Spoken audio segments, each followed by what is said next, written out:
the introduction to this episode is quite important, considering the subject matter. Oh, I can't fuck this up. You know, this is the introduction right now. Yeah, it is. I'm not doing anything.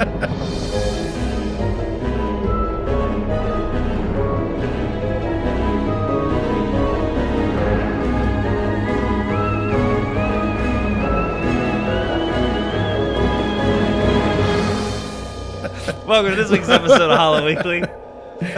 Nick and George here with. It's perfect. That was a good introduction. The best introduction. Best character introductions in horror with the side topic of kind of mainstream movies or dark themed movies or et cetera, et cetera. Yeah.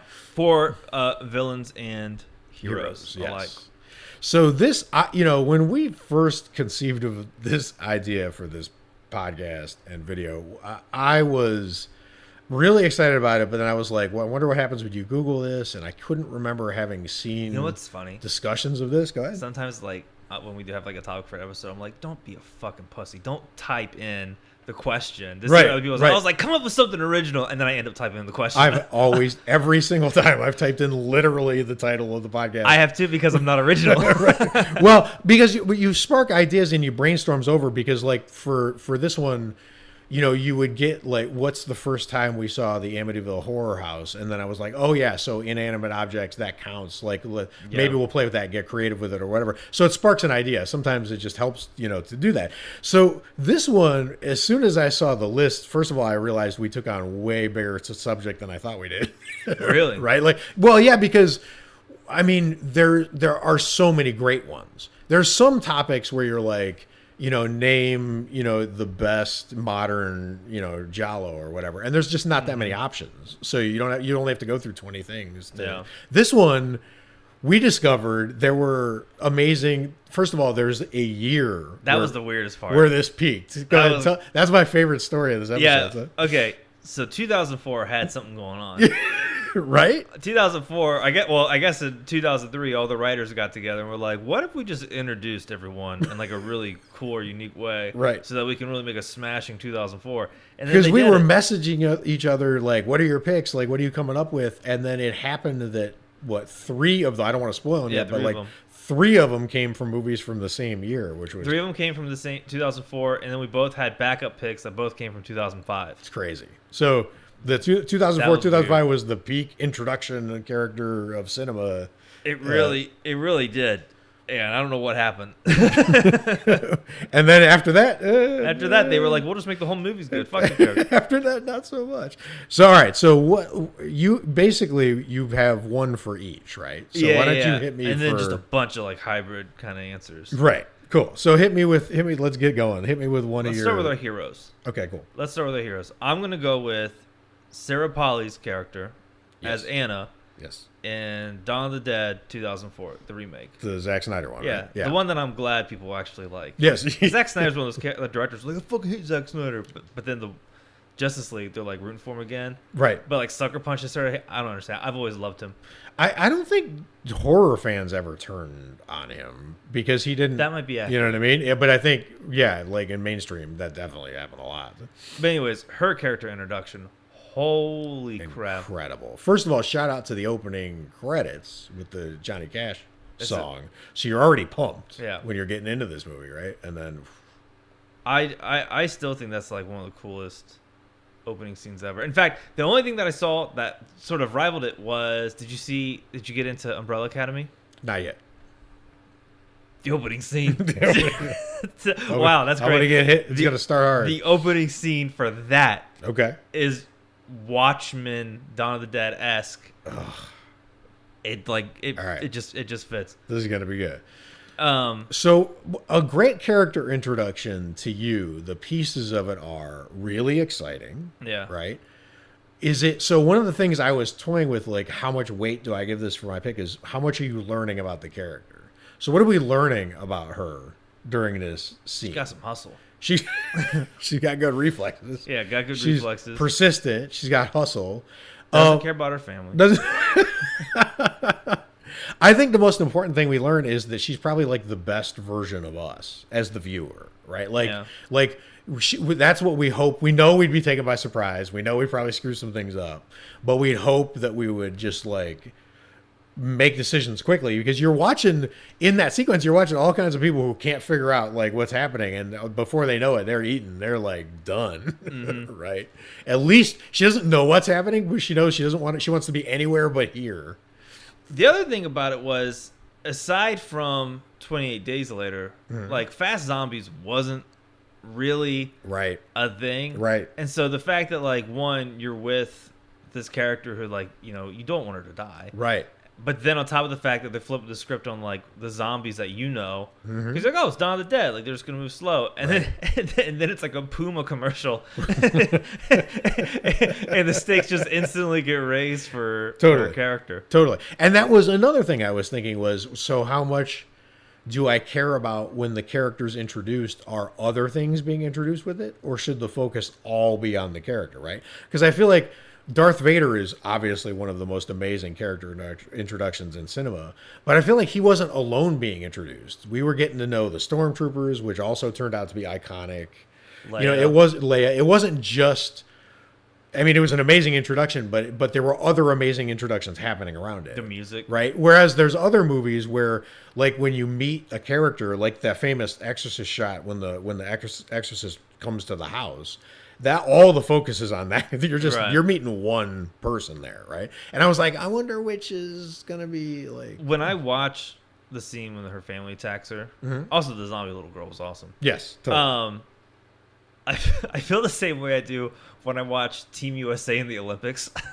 How so? Like if I'm watching like a swim, like Ryan Phelps or Michael Phelps, yes, like swimming, I'm like, come on, you can do it. Like my heart's into it. Right. Like, I feel the same way for her because she's like, I hate. It's almost like watching a nature documentary. It is. Right. And I hate being chased more than anything. So like the scene where she's trying to escape out the part where she's trying to escape out the window, which is and incredible. He's like bashing his head through the door. People grabbing my feet. I don't like any of that. Yeah, so I'm always gonna be rooting for her. I don't like fast killers. I also hate in horror films. I hate it when someone makes a dash for the car. Because it's always like the keys, they drop the keys, they can't do that. My anxiety just turns over. I know they always get you with that. My deal with horror movies now is like they gotta. I challenge writers to deal with today's actual technology. So like I don't need the key to get in my car. Nope. So like if zombies are running after me and I'm running my car, if my fob's within like 15 feet, I'm in. So get around that. Right? James Gunn. I haven't seen writers deal with that yet. That's interesting. I'll challenge James Gunn because he did Dawn of the Dead. Well, I think that's an excellent choice. I think it's an extended sequence of excellence. It's not just one shot. It's a lot of stuff. You get the fast zombies too, which you're getting introduced to sort of for the first time, or at least one of the first mainstream times, right? And she's a great stand-in for the viewers. I think all of that is cool. Yeah, I think that's an awesome. And I have an opposite pick for this, but I'll save that. Or should I? No, go ahead, say it. My opposite pick. Oh. I don't even know what an opposite pick is. That's why I want you to say it. Okay, so I would give her like a best hero. Okay. Right, and I gave this one, which sucks. I love this actor. What's his character? The Wimpy Award. Oh, right, Best Wimpy character. Okay. And that's Don. Yes. Played by Robert Carlyle. Mm-hmm. I always know that guy as the leg because he was in that one football movie. 28 Weeks Later. Yes. Because technically he's the hero of the film, but he's also kind of the villain. Like if I'm his wife. Oh yeah, I mean he's a disaster. And he's leaving me for dead. Yeah, totally. Well, that's the thing is, I love that you brought that up because it made me. So there's best character introduction, there's worst character introduction, and that's literally the opposite of what we're doing, and that would be an introduction where they just totally screwed it up, like the introduction of the new Freddy Krueger in the Nightmare Elm remake, right? That's just a terrible way to introduce a character. It's crazy. Right? Because I was toying with the idea of putting him on a good character introduction. Really? Yeah, I love that diner scene. I think it's pretty gnarly. Oh, I forgot that the diner scene is the first. Is that the first time you see him? like see. I don't remember. That's what I mean. Yeah. Is the first time you see him, I feel like there was totally anticlimactic. His first visual appearance. Yeah, where it's like. But I here's his guess if face. you're counting his actions, then that would be a bad example. But if we were going the first time you see his ugly face. Right. Well, forget that because I Okay, can come okay. up with a better example. So, like, it could also be like the first time you meet the birds in Birdemic. Like, the people who are making that movie think that this is an amazing reveal, right? Yeah. But it's not, right? So there's best character introduction, there's worst character introduction, but then there's what you just did, which is best character introduction of someone that you kind of hate.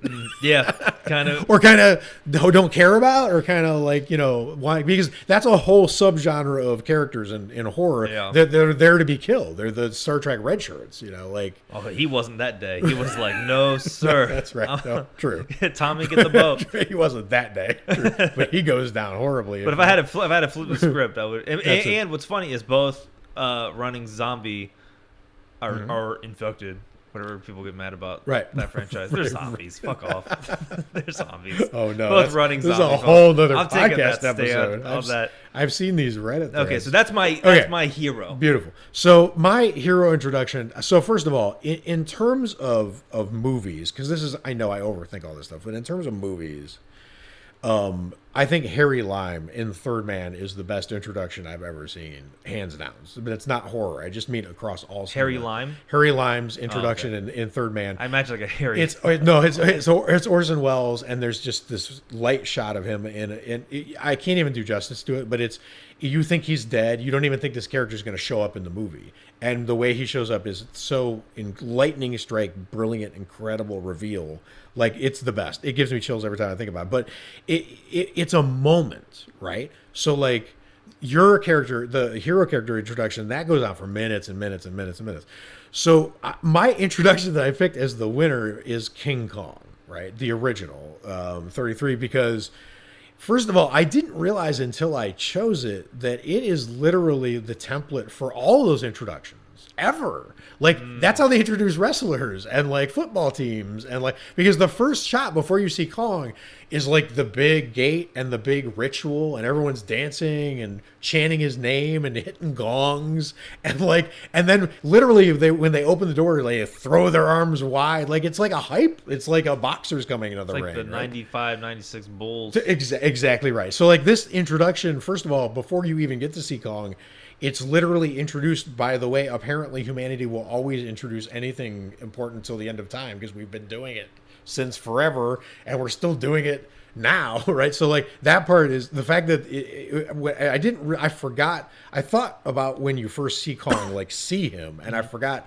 that there's this big prelude to seeing him where they're literally chanting his name and trying to like, summon him, and so I mean, how do you not get chills just from the build up to that, right? But then there's this amazing moment where you have the perfect kind of dynamics of a character introduction are the reveal of the character is amazing. The reactions of the characters on the screen to the reveal are amazing, right? So Fay Wray's screaming her heart out over there and acting like she's seeing the most terrifying thing in the world when she's clearly just seeing like a camera and like a guy with Those a 800-degree lights they had back in the day. right. And she's just nailing it, right? So the reactions and the silence from everybody else, like all the people chanting now are not saying a word, right? And it's literally they've gone silent. Fay Wray's screaming, and then you just hear trees cracking and ground shaking, and then you see the full like Kong reveal where he's basically higher than the trees and like crushing them down, whatever, and you just see that whatever. But then there's this amazing close up on the first shot of his face, which the fact that still holds up. This is 1933, people. This is 2020. We are going to be celebrating 100 years of Kong here soon, and that shot crazy. Still works, right? Like, he was like, I mean, the Wright brothers might have seen this movie. Maybe we'll fly into Cincinnati and watch that Kong film. Right. So like, the fact that still holds up is just unreal, right? And then just the quick exit. I think that's the other thing about a great introduction is don't linger. And he's like, he's just like, peace out. I'm the dude. I'm the guy. It's funny you said the dude because I was talking of Big Lebowski as a great character introduction, dude. But yeah, so I think of all the horror ones I could think of, and there are. That was the thing I was telling you before when we started this. There are thousands of them. It turns out. If I had known how many there were, I wouldn't have picked this as a topic for the dude is a good choice too. Right. I remember like watching that before we moved out to LA, and like he's in a Ralph's. Yep. And I was like, Ralph's, that's so LA. And now it's like we go to Ralph's all the time. Kind of. I had that thought today when I was picking up some pizza. I was like, it's so weird that like we live in LA. Right, like right down the street from where they shot the Big Lebowski in a Ralph's, probably. I know. It looks just like the one where that's down the street. But I think that's absolutely true, and that's interesting you say that because one of the things that turns out fascinates me about this topic is alternate mythologies, right? Mm-hmm. So like every mythology has a thing. Like the Greek mythology, it's like a silhouette of Mount Olympus. There's like lightning bolts. You can picture kind of what the look and vibe of that mythology is, right?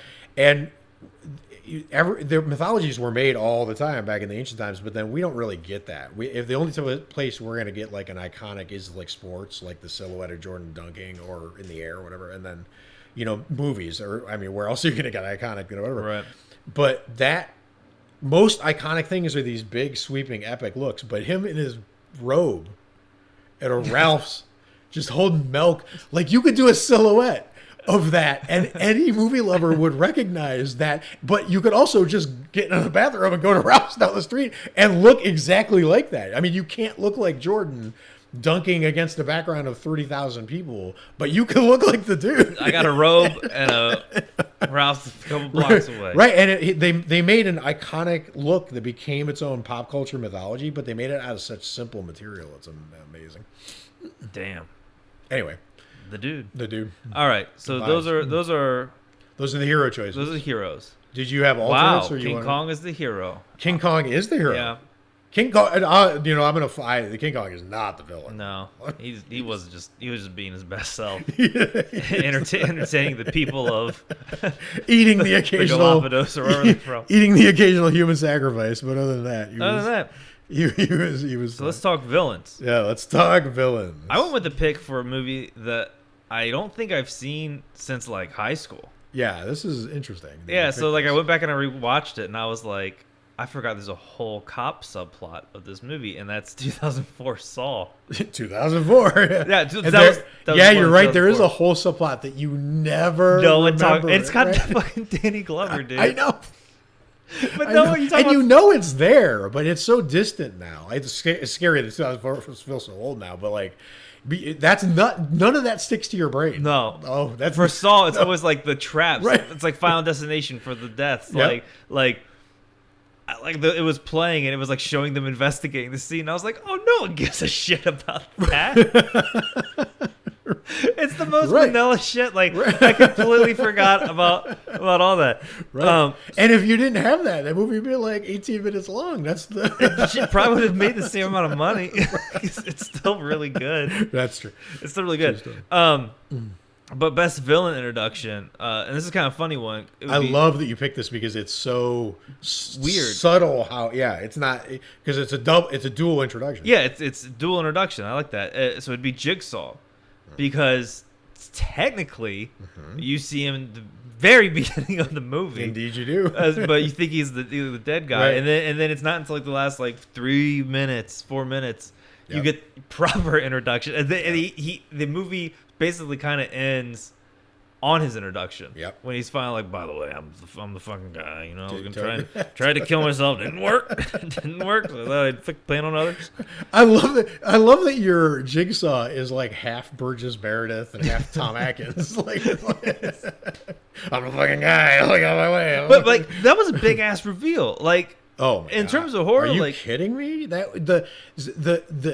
I mean, remember that one of the things that I obsess over is the fact that you have all these horror icons from the Universal, whatever, and they were on the screen for like 80% of the movie when Wolfman or Invisible Man, right? But like Dracula, Frankenstein, they dominated the screen in their movies, and you have Bride of Frankenstein, who became an icon at almost the same level, but out of like 3 minutes of movie, right? Yeah. But Jigsaw is is the same thing. He just comes in at the last minute and becomes a franchise and an icon and a watchword for horror fans out of nowhere. Like, and he ends it on game over. and that music. Dun-dun-dun. Oh, Dun-dun-dun. it's like that Wings Live and Let Die, like Oh, yeah, horror yeah. version. Like, oh my god, Yeah. Well, it's funny because like I went back and I was rewatching some of the scenes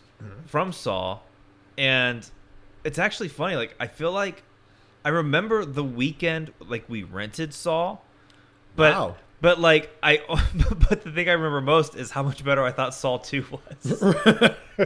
Right. Well, Saw is gonna feel like a slow burn to a Saw fan. I do remember. later. I do remember one of the pig jump scares. My friend Terry like fucking screamed so loud, and that's then amazing. that freaked me the fuck out. Like I was Right. scared of the movie, like Right, because but I'm a then- big right. scaredy cat. But when like, you hear someone losing it, you're dude, right. I lost it too. And so the Saw actually like had some really good scares in it, Totally.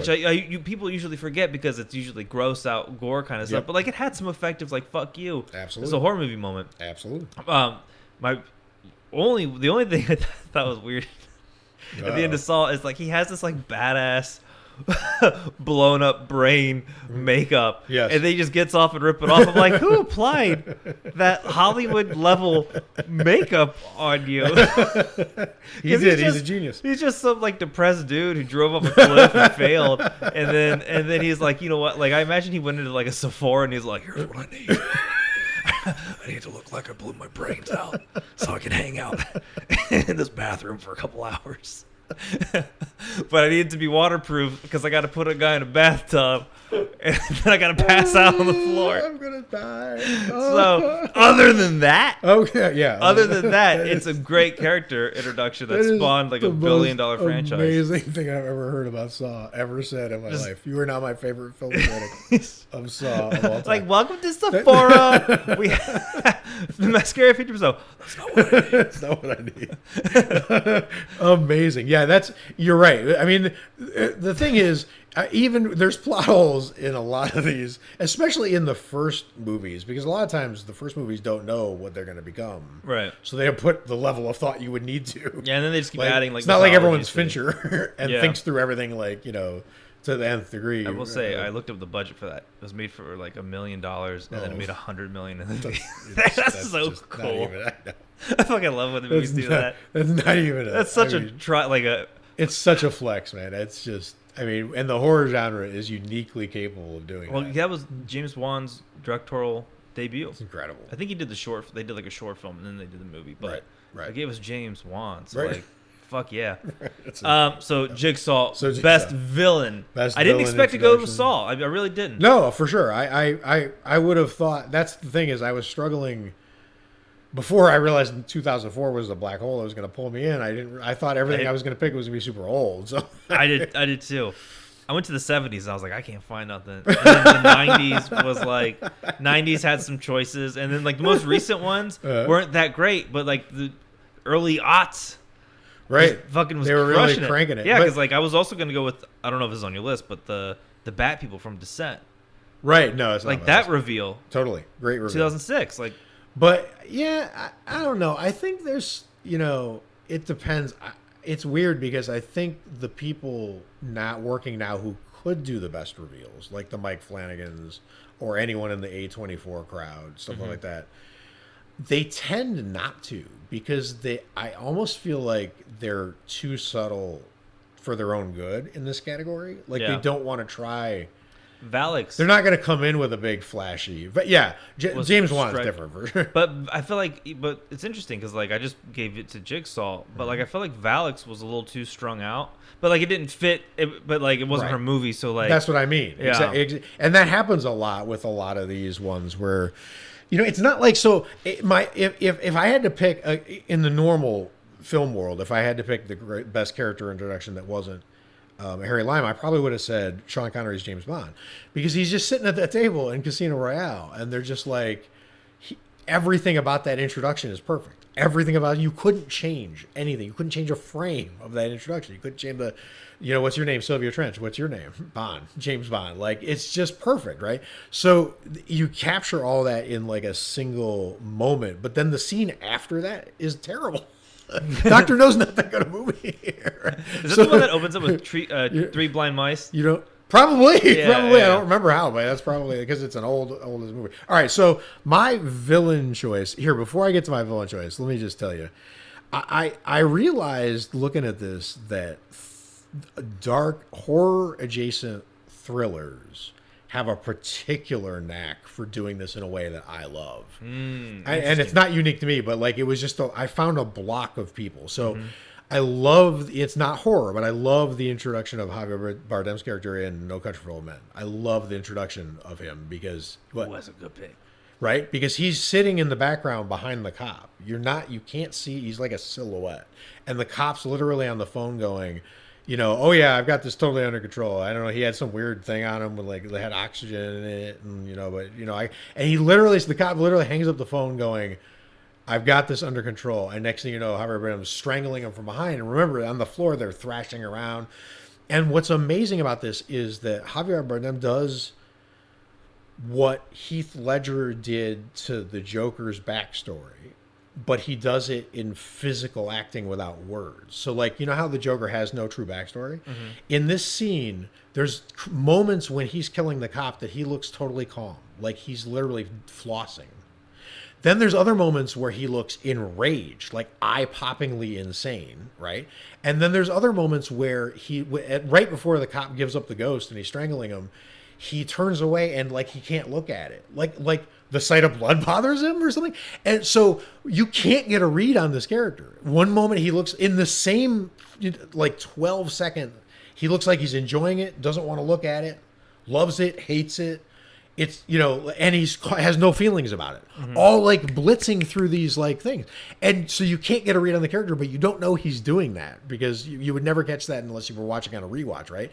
So he's already unsettled you because you don't know what this guy's about. And then he just goes and washes his hands, the damaged handcuffs, because he was using the handcuffs to strangle the cop, right? And then goes out and just kills the other person with the tank right on their forehead, just like the most casual way of killing. So you've just watched him kill in a violent, chaotic, like maybe he won't win the fight kind of way. He's going to, but like, it's chaos. Like, and then the other one is so just putting someone down. Right. And the fact that you get all of that in just like a 2-minute. I've never wanted to rewatch a movie so bad. It's so fucking bad. While you're explaining that, while you were saying it, I was trying to visualize it so I could watch it again. Right. Like because it's so good. It's amazing. But here's the thing. I'm not picking it. I know. Because, well, first of all, it's not horror. But that's the thing is, so when you think about Kevin Spacey's introduction in Seven as the villain, it's like past halfway in the movie when he walks in, the bloody detective, which is a crazy great introduction, and then Silence of the Lambs, Lecter. Are you kidding me? But all these movies are very similar. They're very, very dark thrillers. They're not horror, right? Maybe Silence of the Lambs, I guess theoretically, but basically. So that kind of film apparently is just really good at this because I loved all of those, right? Yeah. But since I didn't really feel like they were horror and I feel like I was copping out if I picked them, I ended up going with Christine in Christine.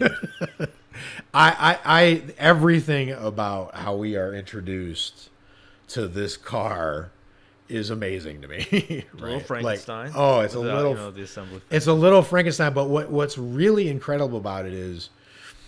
Even the classics, even Exorcist, Rosemary's Baby, Changeling, even all these classic movies, you get amazing character introductions in a lot of them. Like you get Freddy Krueger's introduction is incredible. Actually, that's probably a bad example because it's a touch of what I was. But anyway, because it came after. But the as his character went on, but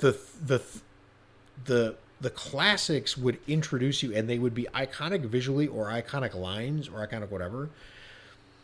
But the swagger that this one comes with, right? I can't remember just the whole movie feels like it's rooting for you to get what is of this character, right? Like everything, every fiber of this movie's being is bent towards like, no, you got to understand this. This is just an incredible character you got to pay attention to, right? Like because it's the music, it's the way the people around it are all acting, it's the focus on the car, and it's just like this incredible introduction, and you don't know what's motivating this car at this point, right?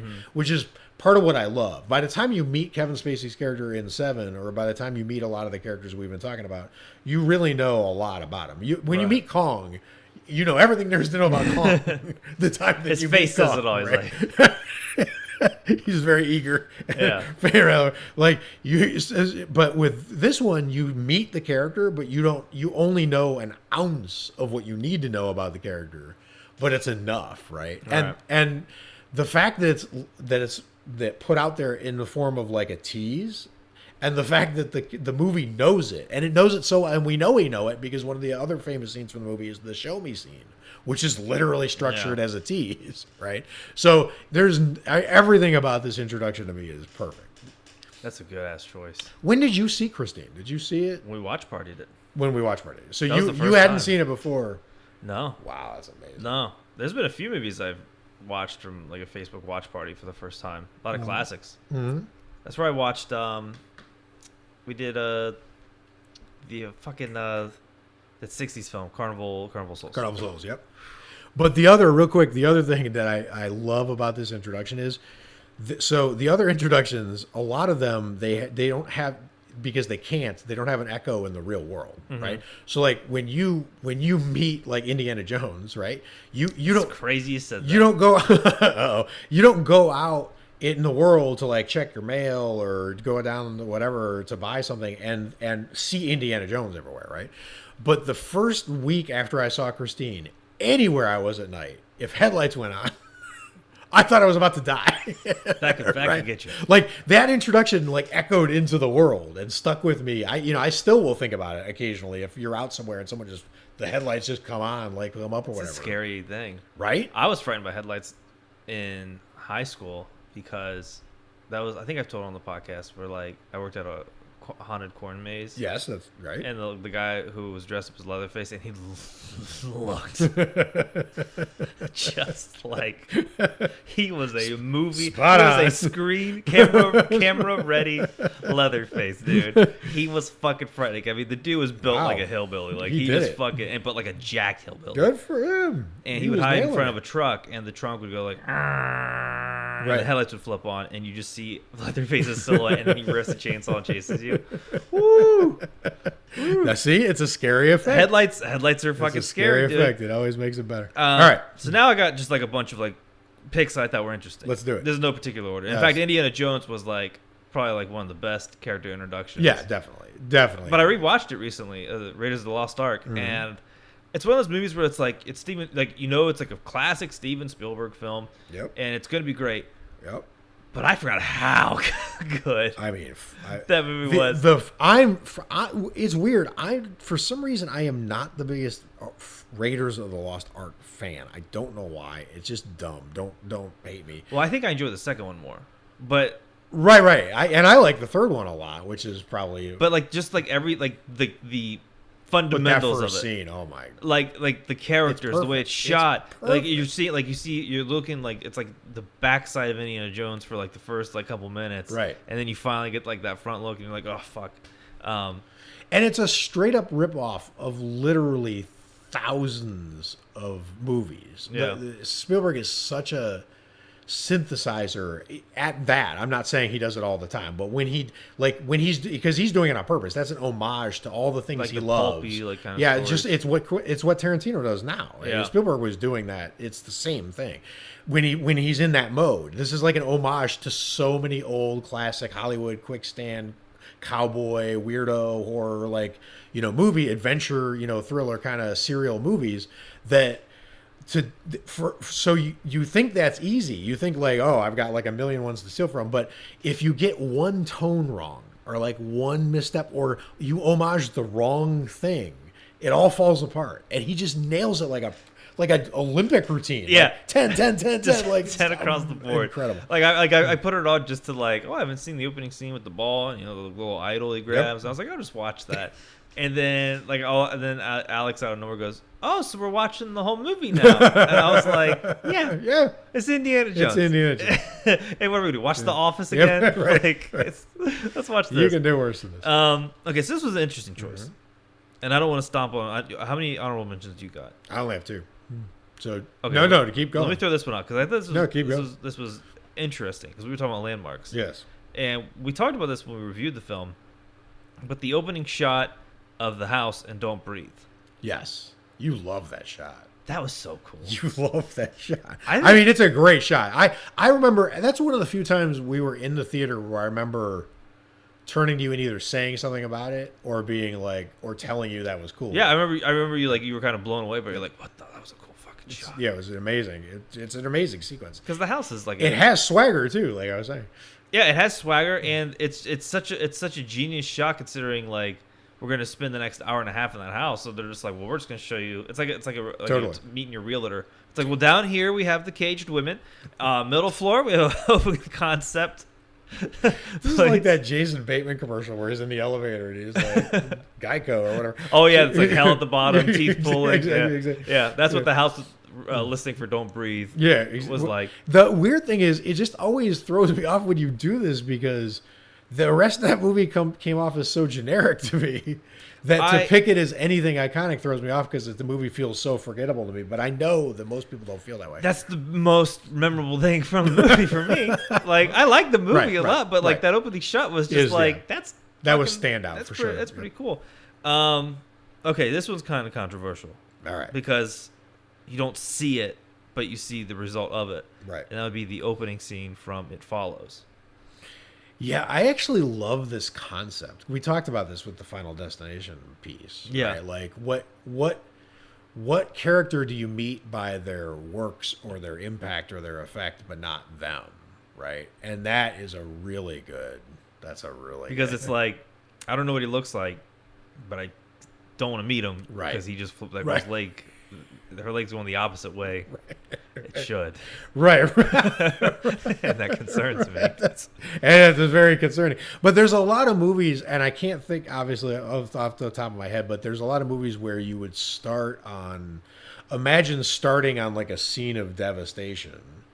And then it goes to the explanation of what it is. And the answer is like Godzilla just came through, right? Do you know what might be a more interesting answer? Because it kind of does what we talked about. You hear the work of it, right? Then you meet it right after, and that would be the Bear Jew and Inglourious Bastards, right? Eli Roth's character. I was thinking Hans Landa actually because, yeah, it's an amazing because Brad Pitt's like he bashes blah blah blah blah and like kind of like gives him the record, and then he comes out with the thing with the bat. Yep, yeah.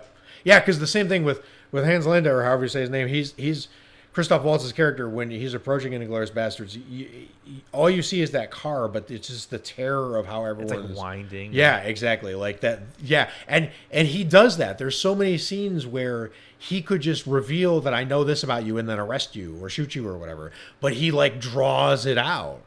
Like, this, like the scene where he's getting them to say their names with Italian pronunciations. Like, he already knows that he's going to arrest them. He already knows that they're infiltrators, right? But he's playing this elaborate, and the first time you see him, he's this winding down the road. Kind of reminds me of Cruella de Vil. Like, it's that big car. Totally, but you're seeing the impact before you meet the person. Lawrence of Arabia did that, where Omar Sharif's character is way off in the distance and rolls up, and it's an amazing. Every time they do that, it's an amazing effect. That's pretty nice. Yeah, I think that's a good. All right, what are some of yours? Because I have like one or two left, but I don't want to. All right, well, Doc Ock from whatever Spider-Man that is. Spider-Man I don't even 2. know. That was the 2004 Spider-Man. Oh, that was 2004. Right. Yeah. Right. This is where okay, because I know that we meet Alfred before, but like Doc Ock is revealed in the what is that's the hospital scene. The hospital scene. It's they're an doing surgery, right? And everything about it's that the Evil scene, Dead scene. It's the Evil Dead scene. It's the Evil Dead scene. He snuck into a not horror movie. That scene is flawless. I went back and watched it, and just the way it even ends, where the chainsaw drops and the sheer chrome, and you just see the reflection of Ock's tentacles, just like, oh my god, everything about that is so well done.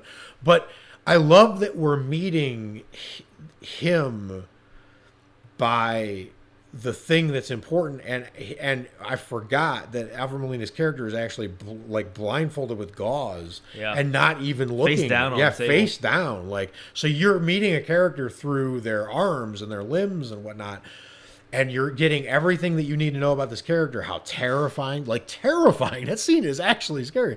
So They do the Sam Raimi chop zooms where it's like hanging, you know, like totally. the camera, oh. And the acting was so good of all the extras. It was kind acting of B, terrifying. It was kind of one woman does like the B movie yes, scream, like yeah, 50 scream. Totally, it was a little Mars Attacks, but like also serious enough to which that's Raimi's thing. That Gonzo like horror that's still. I mean, Evil Dead shouldn't be scary with how funny it is, but it's also a terrifying movie. So he's just amazing at that when he sets his mind to it. But like the fact that you're meeting someone, you're meeting you're meeting their limbs. But and then the scene ends on you meeting them face to face. Is just the structure of that is fascinating. So I love that. That's kind such of a cool little supervillain.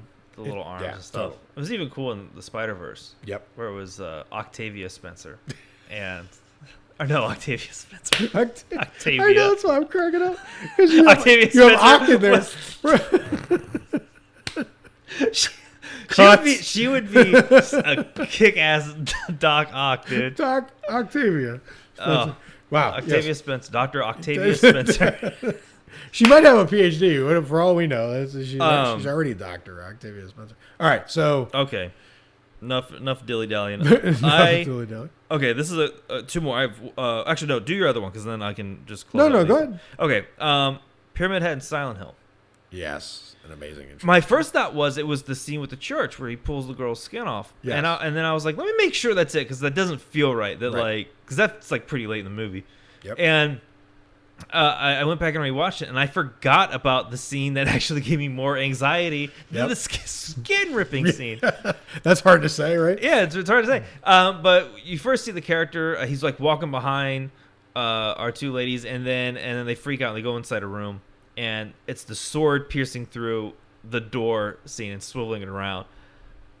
Even rewatching it today, like I still had like the instincts I have when I'm playing a video game. So like when he swings it, like Yeah. in my head, I imagine me hitting like Yeah. like move to the right and down, Totally. control, like fucking dodge. And That that's shit. what I'm talking about. That's new mythology. That is new mythology.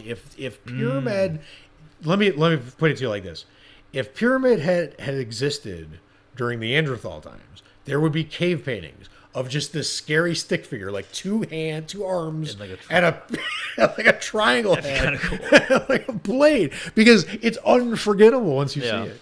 No, that and I think that out of all the characters, like having that gut reaction of like an action he's doing, Yep. freaking me out. That's pretty goddamn memorable. Totally. And he's got like that jacked like Sylvester Stallone forearm. Yeah, They which you shoot don't it. expect. Yeah, he's Yeah. like super jacked. My friend is a big Silent Hill guy, and I guess Pyramid Head is an anti-hero in the lore. Okay. And he's like something about his wife or something like that. So he's got a backstory like Pinhead.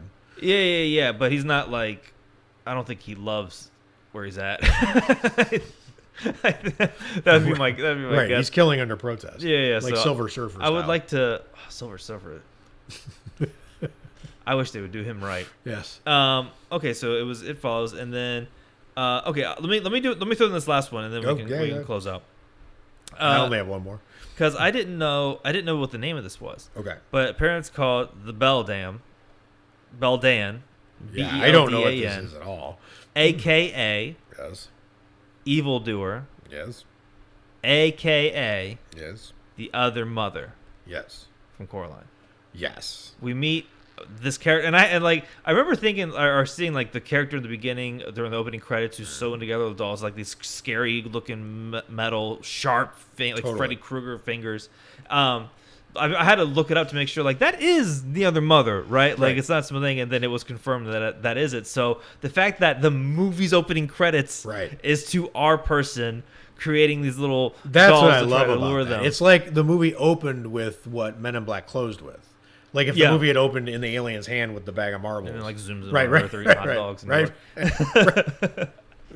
Right, exactly. But also the opening scene, that song is really catchy because it's like some made up gibberish, I think. That's true. And it's a catchy song, and Totally. Coraline, like, it's just such a Oh good yeah, goddamn that was movie. amazing. That's funny. It just made me think of Vincent D'Onofrio's character in Men in Black. Like that's a pretty damn good. I thought you were gonna say Sure. Vincent D'Onofrio in The Cell. Yeah, which He's is just also a- he he's just a scary he's guy. Just, yeah, he just nails it. No, so here's the thing. The one of my real answers here is the villain Bob in Twin Peaks, but I just talk about Twin Peaks so much, so I skipped it. But I'm just gonna put a placeholder that I think it's fair. that there's an entire generation for whom that introduction of that character is one of the most terrifying screen moments they ever had. Like to this day, it's unsettling. Right. A generation was scarred, but regardless, Quint has to get a mention here. When you said that earlier, Right. I was like, I can't believe that didn't come to mind. Right? Like Quint has to get a mention here. And the funny thing is, he's easy to miss because when we were categorizing as hero and villain, I mean, we might as well had 3 columns like hero, villain, Quint because because he's kind of both simultaneously, which is cool, Right. is cool in and of itself, right? But just the template of that character of everyone else thinking they know what's going on and the person who knows, like that character, but that character was such a unique twist on that because if you dial it up too much, and I don't mean this in a bad way, but if you dial it too much, you have a Van Helsing, like someone who knows everything, but you don't get that. What's amazing about Quint is that he was always a fringe character. You never felt like that the movie felt like he was the most important thing in the movie, right? Right. So like because the movie always kept him in that like character actor box, right? He has this unique effect of feeling way bigger than he is. Right? True, it's almost like the true. character's fighting back from the box the movie put him in, right? That's a great Right. way to put Like it. it's like he's trying to fight his way into reality out of the movie. He's like, "You can't keep me here. I'll steal every scene I'm in. You won't. You'll that's a good one. you'll never be able to forget me." Like he's just got like that kind of like thing. But it mirrors the way you meet him, which is the people think they know what's going on, and he knows that they're all screwed. Right? And you get that like the gas station person in Texas Chainsaw, like, the person who knows that character is like a time-honored tradition in horror, but usually it's like a named hero. Or it's a really fringe It's like a character cowboy that you don't who meet walks again. into the Yeah, saloon. exactly. They're like, "Well, hire him to kill Right. the robbers." Right, exactly. Or it's like more like it's like the spy who always knows, like the informer character who always knows, kind of like what's Yeah. happening. But anyway, the fact that he had that ability to just introduce himself verbally and then also With the noise. right.